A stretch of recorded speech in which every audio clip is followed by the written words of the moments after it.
You're watching FAnews, and we are coming to you live from the Chubb Business Lounge at the Heart of the ISA Conference 2016 at Sun City. We're talking to Dr. Reshma Sheoraj from the National Treasury, and we're going to be focusing on regulatory reforms and their view on the insurance market as it is. Reshma, welcome.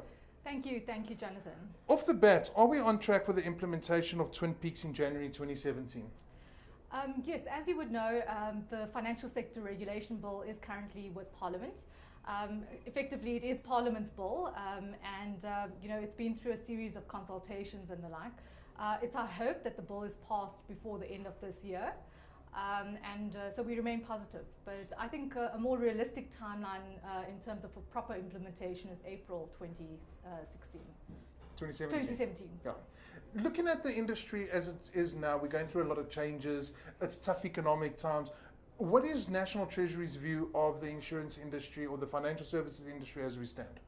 Yeah, I think we all recognize that it's tough conditions that we're going through, but in these tough conditions, I think there are opportunities, and we're looking towards the sector to be, like, for example, tapping into sections of the market that hasn't been tapped. For example, with small business, low-income households don't have access to insurance. Those are important segments of the market that need to be addressed, and I think that's where growth potential is going to come from. In terms of tapping into these market sectors, obviously insurers are going to look for support or guidance from regulators such as yourself, such as the FSB. What type of support system are you providing insurers in this regard? Yeah.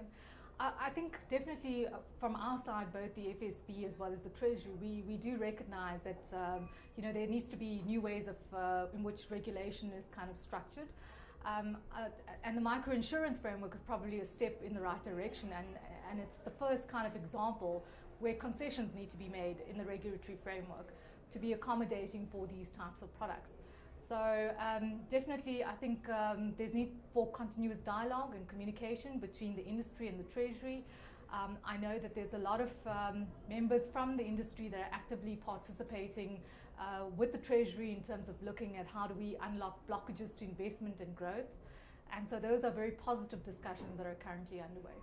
Reshma, thank you very much for joining us. Thank you.